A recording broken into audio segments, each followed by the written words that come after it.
making a butternut squash beef stew on medium-high heat. You're going to have to sear some stew meat, or you can buy a beef chuck and cut it into 1-inch cubes. I just went on and bought the meat already cubed. In a skillet, put in 2 tablespoons of olive oil. If you don't have olive oil, you can use vegetable oil. I'm going to put some salt and pepper on the beef.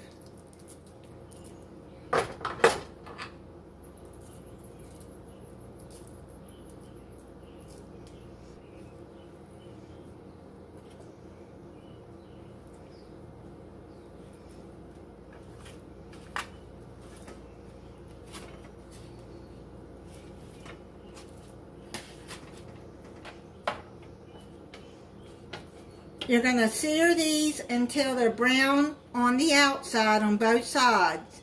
You're just cooking in the flavor. Don't want them cooked all the way done.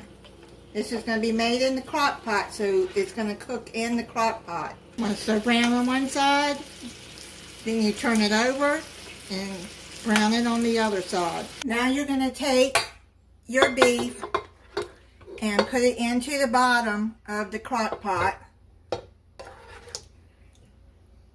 If you're using fresh butternut squash, you're going to want to add that in now. I bought some frozen butternut squash. It's just easier for me because with arthritis in my hands and fingers, it's harder for me to cut it. You're going to need a can of diced tomatoes. You don't drain it.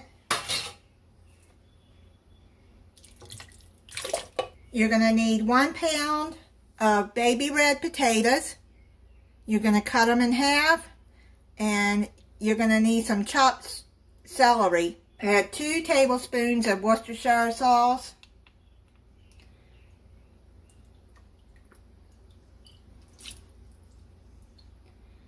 I know I'm saying it wrong. Don't anybody come on telling me how I'm saying it wrong. 1 tablespoon of minced garlic. 1 small diced onion. I got this in a freezer bag, so I'm only going to have half of that bag. This was a large onion. 2 tablespoons of Italian seasoning.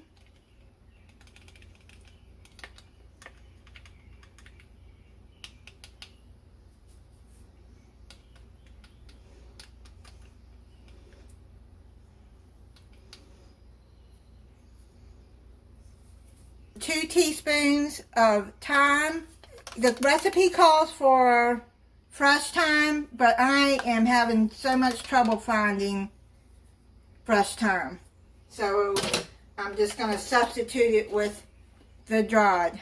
I think that'll be enough. It says 1 teaspoon of salt, but I don't like a lot of salt, so I'm only going to add half a teaspoon, and if it needs more, then I'll add more. And then 1/4 teaspoon of black pepper.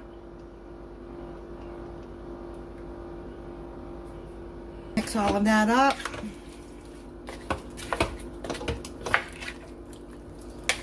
I think it's going to be seasoned really well.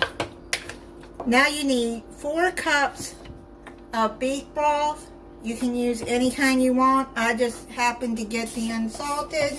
Then you're going to need 3 tablespoons of cornstarch. You're going to put the cornstarch into the beef broth.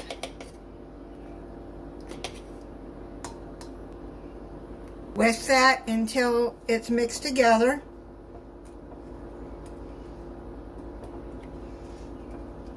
Now you're going to add it into the crock pot.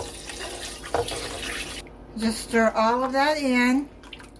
Then you're going to cover it, and you're going to cook it on low for 8 hours or on high for 4 hours. I just checked the potatoes and they're almost done, so I'm going to go on and put these butternut squash in there. I'm going to put 2 bags. They're 10 ounces.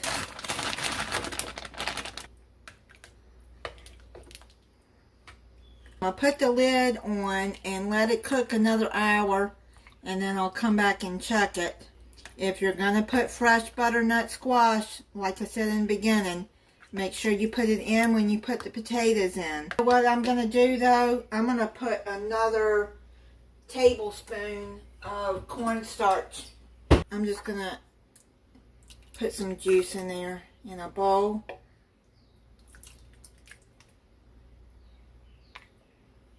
Because I'm going to mix up another tablespoon of cornstarch. It's just not thick enough for me. If you don't want that much liquid in there, maybe just put 3 cups instead of 4. But here, just make this into a slurry and add it in there and let it cook another hour. Just add that in there. Maybe that'll thicken it up some. So that'll be 4 tablespoons of cornstarch that I added in there. You can start out with 3 cups of broth, and if you need to add more, then you can add more. I checked everything and it's done. I'm going to put it in a bowl and try it for you. Okay, I'm going to try it for you. The beef is tender. It's a butternut squash. If you buy the frozen kind, add it in the last hour of cooking time. Really good. It's salty enough for me. If you want to add more salt, then go ahead. You can see the potato cut in half. It's done. That is really, really good. Thank you for watching. If you're not subscribed, I hope you'll subscribe. Click the notification bell so you'll be notified when I upload a new video. Bye.